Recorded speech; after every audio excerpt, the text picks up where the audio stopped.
Pathian ma mal so na tin ni ko na bu all pa Remsangpuia mi tan tu ka thu chuak tre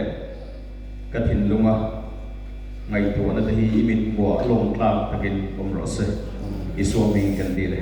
amen Pathian thu ngai ta mo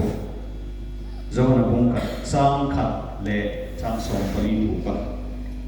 atirin thu om thu chu Pathian ne na om thu chu Pathian ni thu chu ti sa alo changa kan singa lo cheng ta luka bung chang so pareda tu man eng lai main Pathian an bulo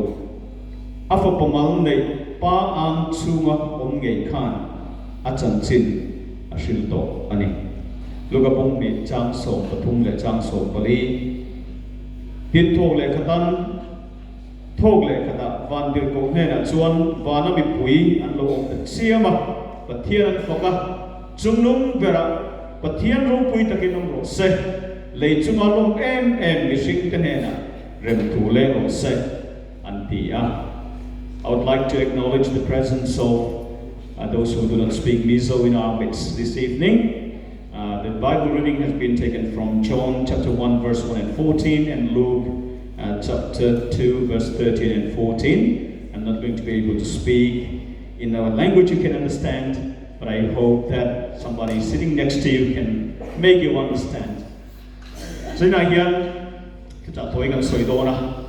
Pathian ina kan tana thilro pui takmin buat sai sakahian Christmas kan lom meka chu Christmas kan ai tora chu Christmas chini rilwa alolanga Christmas pakat chu sumdong tele I nuam to the Christmas ania Nimin kan Santa Claus apuin ke po an bian sa kabakal te ya kazong kuam sa may Santa Claus apil te to te kabazonga an lo ri de noi to Christmas tree tele decoration na tat te po alo tama traffic te lo zama poin pe chu na sakop pin karinga chu tim chu ani pre covid world da kan Shanghai atanga games a thum bela la yan I wu po ma to the Christmas village and dia to da chon ko vela Christmas decorations zong za zela som rokin siamani it want to the factory top tam tak Chinese ho chu engwanga chung til da siam gen nin chelawa an soi thiam kara an interview na chon BBC interview a chon shangdan law ren hian thila petrina chumi ba ga chon enge law wei ho chun chia ngani dia soi om je chu I Christmas putar in now pang ho thila petrina chu ba ga chon he chu foreigner so I chun chia an Chinese New Year ang deu ni ome an tia tin happy gini ya mandi kan konsa ho tu te ka soi ve Chandigarh ve la te kan kal ve karna la te kan kala chu ta chonin testimony kan ngai tha ro pui khop me tin happy gini ya Bible thong comments chu ta chonin Christian pakhat kha engwanga Christian ge alo mi ta I khan so ta chu ta testimony soi chu ro pui khop me ya I kum som pakatan mi ni changin Pathian alo zong to anu kha Hindu sa komi ni sa komi tak me ni ya anu ne na chon Bible treka I suwa chan chin khat engye shil turin asota anu ina soi chu hei I Pathian pakhat ve tho ni I suwa chu amaro chu sa pho winan thata ti song ka soi chu ka soi thei chu ni chu tiang deu chu ni I chu ni I suwa hi Christmas kan lom na sa ema I kovel mun sang Christmas kan loma New Delhi te po kan loma hi sa kum betu sang po nan loma ni masira engwanga lom le kan dia tunge kan lom chana chu mitam takin kan chelo chu chu tin nuam tol te pon nuam tol te pon tam ema voina kan naw ri khom tu hi aron ho thei lo ba ka ta ka ti saroa chu tin chu na pasara atrim muk mai ni I pre-COVID world akan China rama Remsangpuia na joinin Christmas in Lom na sol tuka an city center CBD the Central Business District hi an car to ban no vehicle zone an ko ma chuta restaurant na choi tur ba zon chu mu thelo seat po chan thelo tiang ko chunan lo an Christmas tree ni a road pui turu lu a moi lu til tam tak o mani Coca-Cola ho company website ai kalchuan Santa Claus kan siam chuan lo mai ro chu Santa Claus color te le anui meli ke mani siam ani an dia atikani sang ka joko som thum pakhat a san bloman aziak chopani chu tiang chon Santa Claus te hian anwala chu sum dong tu te le nom to tu te khovel ani nima sala ke chuan midam takina thalo kan ti la hian a tha ti na pakhat ka nei ve chu midam takin Christmas in loman ti Christmas in loma Chinese ko an loma kan party puya ki ni po pathian tu kan chu thin chu bulu chu hun kha ani ve tho ni Christmas an lo fiat ko kan tu nge ni Christmas an lo na chan chu tu nge birthday ni tu chu ti ka so ina ram chang tak te po ong be ko bin ka sheni ni ma sa ke ni ho kan lo kan khom chan roi chu nuam tol tu te chu ni sum dong tu te le nuam tol ho nuam chen ho Christmas chu ni na ba lo ma wangin zania hen kan lo kal khom ani ho i ngai tu tang tiang u Bible trong kam po kan mo kan pathian tu ni ngai tu chet tu reasoning neya shit siena suya pom tu he ania eng fang ye se ngai na yan kan lo ka i ngai tu tang tiang u pakhat na chuanin Genesis Genesis bung khat chang bung ni chang sum ni panga chon ti hen kan bua tin adam ale an pui chu an panin saruak in an oma an sak lem lo wa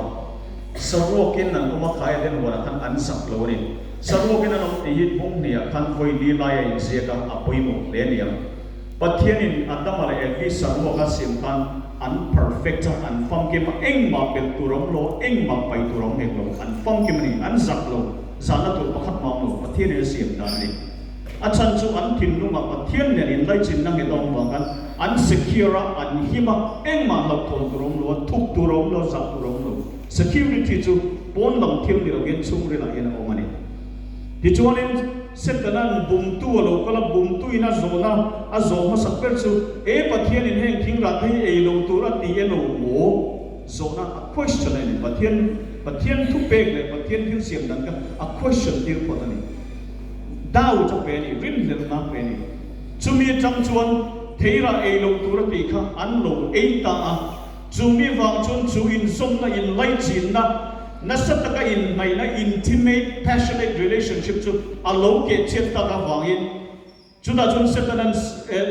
engating e pathian ro le puino khan an lo plan che ni sarwak kan ni kan in she kan lawa kan plan che kan biru ni ti setanan sarwak na min mu ti ra chu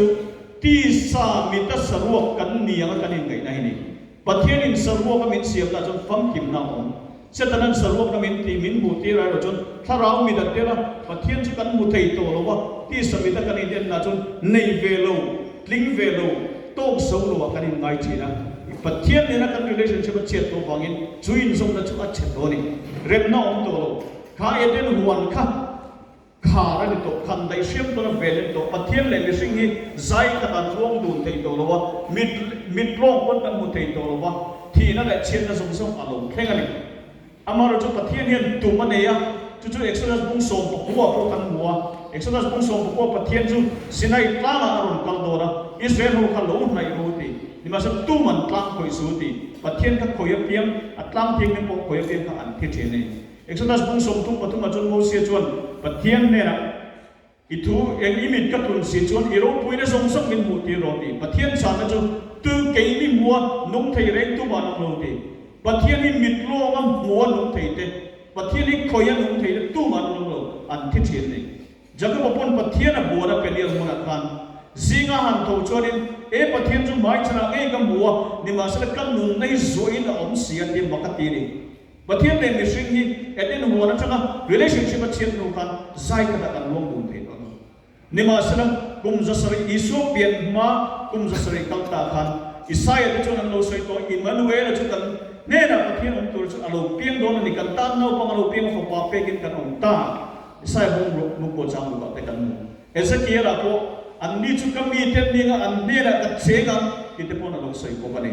chu pathian tu in re tak chu alo soi to zo ne te mang alo kon to ka chu Christmas ko lok sana alo khen ka ni kan tri Missing te le pathian in nai the reng lo in lai chin ka nei the lo ka Isu Krista api na wangin mai chana kanin muthea kanin zom thea kanin pole thea chu wangin Christmas kan lo mani avaru kuyam tiro una hallelujah amen hallelujah amen Isu Krista aro kuin tiro pathian le missing pathian thiam lim nei Westminster an theologian pakhat chuan radioactive material ang hinin nuclear waste ang kan fakhoya radiation ang kan thiang hinin bising bol mo yan pathian thiang ni ya khoi yan athi thi na ni apula an mung the mun kada kan thelo kan cheng thelo sanga khovela kan cheng thelo wa sanga po khovela cheng thelo chu tin che choni ni ma sala Yesu Krista alo kal khan Minga Emmanuel ay samati. Hey, ukita zirna All Nation College and how to pa pakati Dr. Martin Goldsmith ania. Hitler na thambang juda tan siya te zinga England na tan siya kania. Hey, ko training kanila kan sirpir tu alo trangwea kumsong di kalda kan mandi kan London akanin mungkenya alo tar ko bio juda pani. Tujuan yang mereka bercakap macam tu Matthew from the Jewish eyes, juda home kita cakap Matthias yang nanti yang nom em mai, juda soalnya tu Emmanuel om zeli soalnya, Emmanuel itu kan nena om dina ani mai,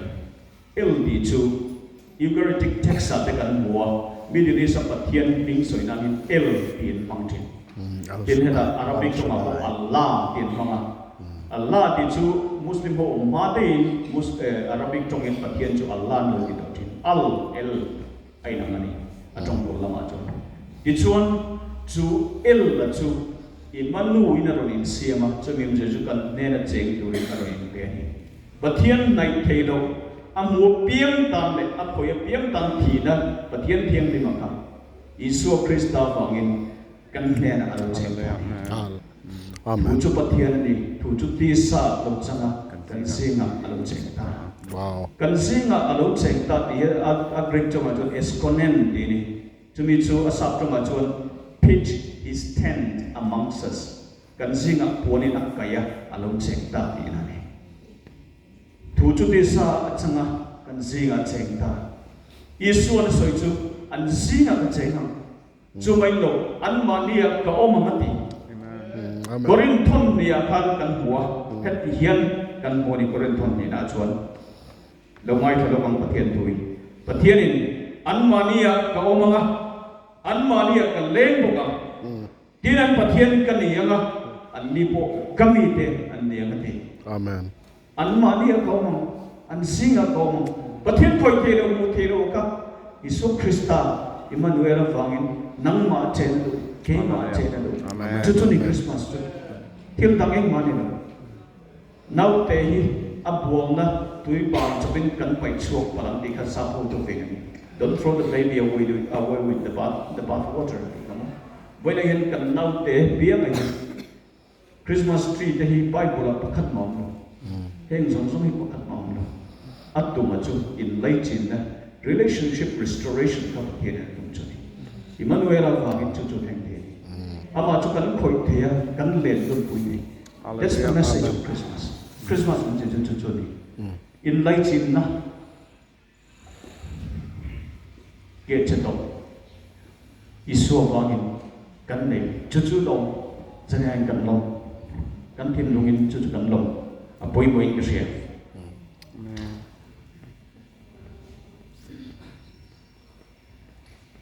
Urlok sana kan jongnung berak patian ropui takin ang rose. Leichung along men bising tenena rem thu leng rose. Hemi Ukraine le Russia in doa in rem na satya hini no chupotel mase soitum takaju patian le bising in rem do mana leng kuntrin in khoi te in potrin ni tina leng kuntrin thei do lo eten hona changa block la do chota leng dun turin suma le turin cucu patian ni na tun zong tuni at thu lo tu sumia Yesu poma in rem le tan chuan nun hi kimani Amen. I kan thian pa chu kan nong gol pui pakhat chu kema ta yan supermarket le na yan I jeans panga kortial panga le ya amai mo chon chu yan kor le chu ha aba bal to mai ti mai ke ma se tam ta kan ni in chei na khak kher lo mo kan thati ka soi dum chu dum thati na in chei na moi lo khan lo chu wangin Steve Jobs sai ni jon Churchill nek kami dum ha la apoi lo re re mà sẽ kan còn phi vấp lộ chun thùng hồn tây bồi bộ thì rồi apun làm hi kan saro ngay phụ mồi hi kan tuma style sang kan đi cái chơi cái chơi về mấy anh ta mà kan đi vấp lộ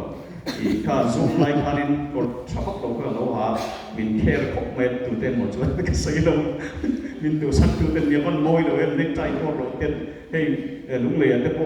buôn pita lon chun cả còn ban buôn này nó lon thì kan tụi vấp lộ cả lâu care vấp xe rồi cái Steve Jobs ở còn phi được thì kan đi sát này nó hàm mấy mẹ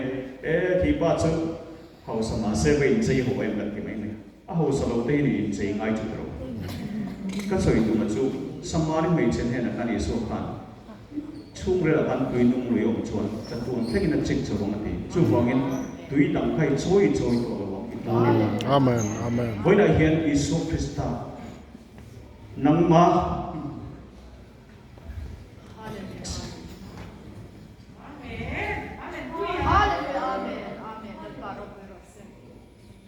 chen duka chen chun Hallelujah, amen, amen. ato kani rong thil dam amai to lo ichuan iman el bi chu iman nu chu kan ne na om el chu el shaddai changa lo kalani el shaddai chu Genesis pung som pasaria kan bu masabera chu Abraham akowani chuda Hebraya pan masafer chu ka El Shaddai kan Abraham akowa ichuan Hebraya Genesis pung som pasaria kan huwa El Shaddai chu eng kim ti the ti nani but meaning one but here eng kim ti the ti nani meaning two God is enough ti nani but here chu atto kan ti nani ichuan chu imanu El Shaddai chu in the chuan ro thil dam mai to ifam timani Amen. ifam timani pathian tan itlingani chu isu bang kan nei pathian kan khoi thei ni pathian ne kan nei Hallelujah. kan nei dum thei ni chuan kami zana angil ko zai kha rem thule lo se ti kha atop na ni lo thu puana chuan bung som ni pakhat chang thuma kan muwa tian ngai te pathian bok te chu mi hring singa alo ta anni chu an ne na a om anni chu ami te anni anga pathian ngei chu an ne na om an pathian ami ani boka pathian chu kan ne na khoi alo cheng ta ni Emmanuel chu lal Krista chu atok pira isuan ngai te kong khar pulating in ka kiki tupo ko shia kong kon chuan an ne na kalu langa an ne na sang re ka inga ani point kan ne na ei boka tu pon bung tum chang som kong khar pula ati aki kan I hon ko asiam tu chuan aliam silo khar dan lepan ching ko la ting rege ngai te kong khar pula kalu tinge itsunga kalu lu tange itin lung kong bilo konro in min dil fo chin kol bu fe tu ang bai kani solen min pom rege kathin lung ram kai sar lam na hian Bethlehem tlang pui rong tin la itan ram thlen rong tung le la ta chuan lo che kan ha roi tu so